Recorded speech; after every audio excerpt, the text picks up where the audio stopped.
മകളെ, കുരുക്ഷേത്ര യുദ്ധം 9 ദിവസം പൂർത്തിയായപ്പോൾ ഇരുപക്ഷത്തും കനത്ത ആൾനാശം ഉണ്ടായി.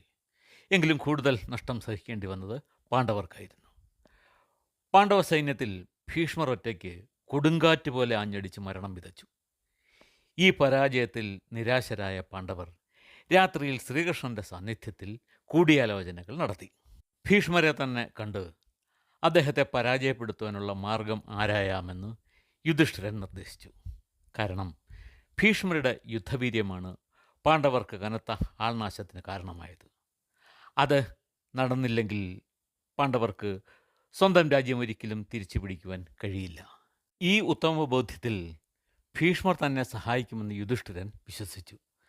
ശ്രീകൃഷ്ണനും ആ തീരുമാനം സമ്മതമായി. ഭീഷ്മരെ വീഴ്ത്തിയാൽ കൗരവരിൽ പിന്നെ ശക്തനായ ഒരു മഹാരഥൻ ഇല്ല.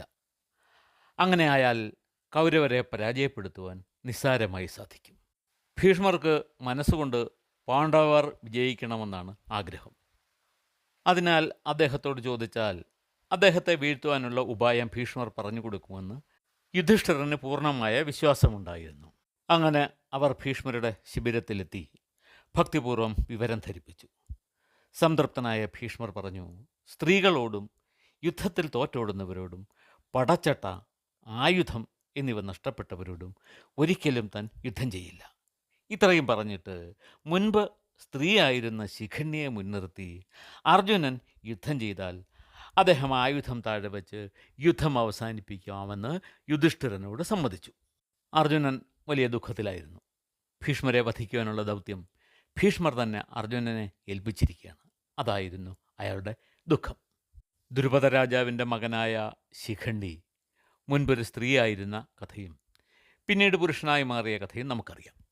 അതുപോലെ മുൻ ജന്മത്തിൽ കാശിരാജാവിൻ്റെ മകളായിരുന്ന അംബ തനിക്കുണ്ടായ ജീവിത ദുഃഖത്തിന് കാരണം ഭീഷ്മരാണെന്നും അതിനാൽ ഭീഷ്മരെ വധിക്കുവാൻ വേണ്ടി അംബ അഗ്നിയിൽ ആത്മാഹൂതി ചെയ്ത കഥയും നമുക്ക് അറിയാവുന്നതാണ്. ആ അംബയുടെ പുനർജന്മമാണ് ശിഖണ്ഡി. സ്ത്രീ പ്രജയായി ജീവിച്ചിരിക്കുമ്പോൾ അവളുടെ പേര് ശിഖണ്ഡിനി എന്നായിരുന്നു. അത് നമുക്കറിയാവുന്നതാണ്. എന്തായാലും പാണ്ഡവർ സമാധാനത്തോടെ തങ്ങളുടെ പാളയത്തിലേക്ക് മടങ്ങിപ്പോയി.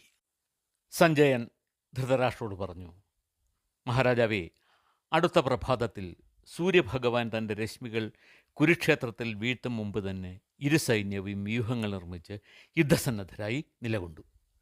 പാണ്ഡവർ തങ്ങളുടെ വ്യൂഹത്തിന് മുൻനിരയിൽ തന്നെ ശിഖണ്ഡിയെ അവരോധിച്ചു. ഭീമനും അർജുനനും അയാളുടെ ഇടതും വലതുമായി നിലയുറപ്പിച്ചു. പിന്നിലായി അഭിമന്യുവും ദ്രൗപദീപുത്രന്മാരും നിരന്നു. അവർക്ക് പിന്നിലായി സാത്യകി, ചേകിതാനൻ എന്നിവരും ഉണ്ടായിരുന്നു. പിന്നീട് ധൃഷ്ടദ്യുമ്നൻ, യുധിഷ്ഠിരൻ, വിരാടൻ, ദൃഷ്ടകേതു, ദ്രുപദൻ എന്നീ മഹാരഥന്മാർ നിരന്നു നിൽക്കുന്നുണ്ടായിരുന്നു. രണഭേരി മുഴങ്ങി. ശംഖ പടഹധ്വനികൾ അന്തരീക്ഷത്തെ പ്രകമ്പനം കൊള്ളിച്ചു. കൗരവ സൈന്യത്തിന് നയിച്ചത് ഭീഷ്മർ തന്നെയായിരുന്നു. അദ്ദേഹത്തിൻ്റെ പിന്നിൽ അങ്ങയുടെ പുത്രന്മാർ ഒരുമിച്ച് നിന്നു. അവർക്ക് പിന്നിലായി ദ്രോണർ, കൃപർ, കൃതവർമാവ്, അശ്വത്ഥാമാവ് എന്നിവരും അവരുടെയും പിന്നിലായി ഭഗദത്തൻ ഒരാനപ്പടയുമായും രണഭൂമിയിൽ നിരന്നു. മഹാരാജാവേ, ആഭേരി നിലയ്ക്ക് മുമ്പ് തന്നെ ഇരുപക്ഷവും യുദ്ധം തുടങ്ങി. തുടക്കത്തിൽ തന്നെ ഭീമസേനൻ്റെ ശരങ്ങളേറ്റ് അങ്ങയുടെ സൈന്യത്തിലെ നല്ല വിഭാഗം പേർ യമപുരിയിലേക്ക് പോയി. ഒരു വിഭാഗം സൈനികർ രക്ഷിക്കാൻ ആളെ കിട്ടാതെ രണഭൂമി വിട്ട് ഓടി. ഇത് കണ്ട് ക്രോധം പൂണ്ട ഭീഷ്മർ ശിഖണ്ഡിയുടെ സൈന്യത്തിലെ എണ്ണമറ്റ ആനകളെയും കുതിരകളെയും ശരപ്രയോഗം കൊണ്ട് അരിഞ്ഞു വീഴ്ത്തി. ശിഖണ്ഡി അയക്കുന്ന അസ്ത്രങ്ങൾ പതിക്കുമ്പോൾ ഭീഷ്മർ പറഞ്ഞു, നീ ഇഷ്ടം പോലെ ശരങ്ങളയച്ചോളൂ, നിന്നെ നേരിടാൻ ഞാനില്ല. നീ ജനിച്ചത് സ്ത്രീ ശരീരവുമായിട്ടാണ്. ഇന്നും അതിന് മാറ്റമൊന്നും വന്നിട്ടില്ല. അതുകൊണ്ട് നിന്നോട് ഞാൻ യുദ്ധം ചെയ്യില്ല. ഈ വാക്കുകൾ ശിഖണ്ഡിയെ ചൊടിപ്പിച്ചു. അയാൾ പറഞ്ഞു, ഗംഗയ, അങ്ങ് എത്രമാത്രം ശക്തനാണെന്ന് എനിക്കറിയാം. എങ്കിലും പാണ്ഡവർക്ക് വേണ്ടി ഞാൻ അങ്ങയെ വധിക്കും. അങ്ങയ്ക്ക് യുക്തമായത് ചെയ്യാം.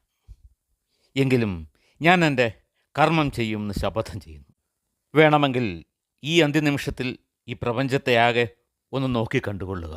ശിഖണ്ഡിയുടെ ശപഥം കേട്ട അർജുനൻ അയാളെ പ്രോത്സാഹിപ്പിച്ചു. ശിഖണ്ഡി, നീ പിന്മാറരുത്.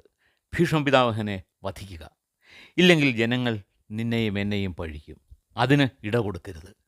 മഹാരാജാവേ, ഈ സമയത്തെല്ലാം ഭീഷ്മർ പാണ്ഡവ സൈന്യത്തിൻ്റെ ഉന്മൂലനം മാത്രം ശ്രദ്ധിച്ചു. പാണ്ഡവ സൈന്യവും പാഞ്ചാല സൈന്യവും ഒന്നുചേർത്തിട്ടും ഭീഷ്മരോട് ജയിക്കാൻ അവർക്ക് കഴിഞ്ഞില്ല. അപ്പോഴേക്കും പാർത്ഥൻ അവിടെ എത്തിച്ചേർന്നു. അതോടെ രംഗമാകെ മാറി. കൗരവ സൈന്യം പാർത്ഥനെ കണ്ട് വിറപൂണ്ടു. ദുര്യോധനൻ ആകെ വിറളി പിടിച്ചു. അയാൾ ഭീഷ്മരുടെ അടുത്തെത്തി പറഞ്ഞു, പിതാമഹ, അർജുനൻ കൗരവർക്കിടയിൽ സർവനാശം വിതയ്ക്കുകയാണ്. ഭീമനും നമ്മെ കണക്കിന് ശിക്ഷിക്കുന്നുണ്ട്. അഭിമന്യു, ഘടോത്കചൻ, സാത്യകി എന്നിവരും അതുതന്നെ ചെയ്യുന്നു. ഇത് തുടർന്നാൽ നമുക്ക് പരാജയം സുനിശ്ചിതമാണ്. അവരെ തടയാൻ അങ്ങ് ദയവ് കാണിക്കണം. ഭീഷ്മർ ഒരു നിമിഷം ചിന്താധീനനായി ഇരുന്നിട്ട് പറഞ്ഞു, ദുര്യോധന, 10,000 പടയാളികളെ വധിക്കുമെന്ന് ഞാൻ ശപഥം ചെയ്തിട്ടുണ്ട്. ഇന്നും ഞാനത് നിർവഹിക്കും. ഒന്നുകിൽ എൻ്റെ മരണം, അല്ലെങ്കിൽ പാണ്ഡവരുടെ സർവനാശം. ഇത് തീരുമാനിച്ചുകൊണ്ട് തന്നെയാണ് ഞാൻ യുദ്ധത്തിന് ഇറങ്ങിയത്. മഹാരാജാവേ, ഭീഷ്മർ അതുതന്നെ ചെയ്തു. അത് കണ്ടപ്പോൾ അർജുനൻ ശിഖണ്ഡിയോട് പറഞ്ഞു, നീ ഭയപ്പെടാതെ പിതാമഹനോട് യുദ്ധം തുടരുക. ഞാനൊപ്പമുണ്ട്. ശരങ്ങൾ പൊഴിച്ച് ഞാൻ അദ്ദേഹത്തെ രഥത്തിൽ നിന്നും വീഴ്ത്താം. ശിഖണ്ഡി ഭീഷ്മരെ ആക്രമിച്ചു. അഭിമന്യു, വിരാടൻ, ദ്രുപദൻ, കുന്തിഭോജൻ, യുധിഷ്ഠിരൻ, നകുലൻ, സഹദേവൻ എല്ലാവരും ചേർന്ന് ശിഖണ്ഡിക്ക് പിന്തുണ നൽകി. അങ്ങയുടെ പുത്രന്മാരും അവർക്കൊത്ത എതിരാളികളോട് നേരിടുന്നുണ്ടായിരുന്നു. പെട്ടെന്ന് ദൃഷ്ടദ്യുമ്നൻ മുന്നിലേക്ക് കയറി പറഞ്ഞു, വീരന്മാരെ, പാർത്ഥൻ ഭീഷ്മരെ ആക്രമിക്കുന്നത് കണ്ടില്ലേ? എല്ലാവരും ഒത്തുചേർന്ന് അർജുനനെ സഹായിക്കൂ. ഭീഷ്മർ നിങ്ങളെ ഒന്നും ചെയ്യില്ല. പാർത്ഥൻ ഇന്ദ്രനെയും തോൽപ്പിക്കുവാൻ ശക്തിയുള്ളവനാണ്. ഭീഷ്മരെ സഹായിക്കാൻ വേണ്ടി ദുശാസനൻ അർജുനനോട് യുദ്ധം ചെയ്തു. പക്ഷേ പാർത്ഥൻ്റെ ശരങ്ങളേറ്റ് അയാൾക്ക് മുറിവ് പറ്റുകയും ധാരാളം രക്തം നഷ്ടമാകുകയും ചെയ്തു. എന്നിട്ടും ദുശാസനൻ വീറോടെ പൊരുതി. ഒടുവിൽ അർജുനൻ്റെ ശരമാരിയെ താങ്ങാനാവാതെ അവശനായ അയാൾ ഭീഷ്മരുടെ രഥത്തിന് പിന്നിൽ പോയി ഒളിച്ചു. മഹാരാജാവേ, സാത്യകി ക്രോധത്തോടെ മുന്നോട്ട് വന്ന് ഭീഷ്മരെ ആക്രമിക്കുവാൻ തുടങ്ങി. ഇത് കണ്ട് രാക്ഷസനായ അലംബുഷൻ സാത്യകിയെ തടഞ്ഞു. അവർ തമ്മിൽ ഘോര യുദ്ധം നടന്നു. അപ്പോൾ അവിടെ എത്തിയ ഭഗദത്തൻ ആനപ്പടയുമായി സാത്യകിയോട് യുദ്ധം ചെയ്യാൻ തുടങ്ങി. പിന്നെ അവർ തമ്മിലായി യുദ്ധം. ഭഗദത്തൻ സാത്യകിയുടെ വില്ല് തകർത്തു.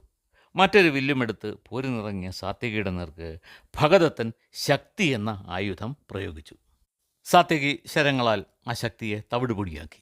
ഈ സമയം കൗരവ സൈന്യത്തിൻ്റെ നടുവിൽ നിന്നുകൊണ്ട് ദ്രോണർ പാണ്ഡവപക്ഷത്തെ സൈനികരെ വീഴ്ത്തിക്കൊണ്ടേയിരുന്നു. യുദ്ധവേഗത്തിൽ ആചാര്യൻ പാണ്ഡവർക്കിടയിൽ നുഴഞ്ഞുകയറി നാശം വിതച്ചു. പക്ഷേ ചില അപശകുനങ്ങൾ ദ്രോണർ മുന്നിൽ കണ്ടു.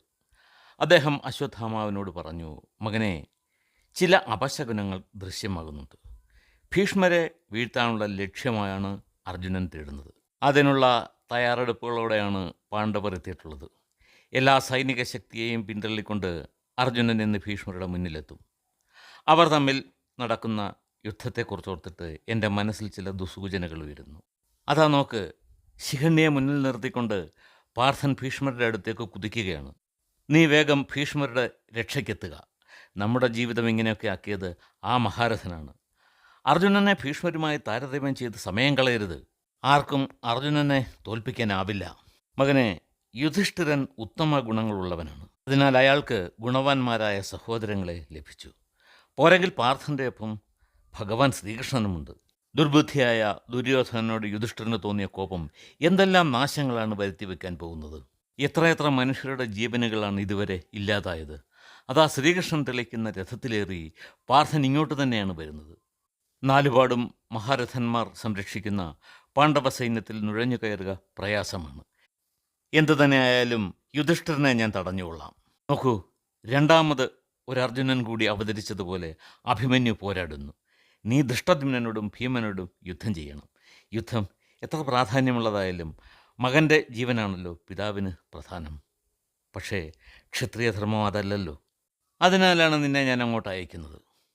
എല്ലാ തടസ്സങ്ങളും തട്ടി നീക്കി പിതാവിൻ്റെ ആജ്ഞ നിറവേറ്റുവാൻ അശ്വത്ഥാമാവ് തയ്യാറായി നിന്നു. ഈ കഥയുടെ ബാക്കി ഭാഗം നമുക്ക് അടുത്ത ദിവസം കേൾക്കാം.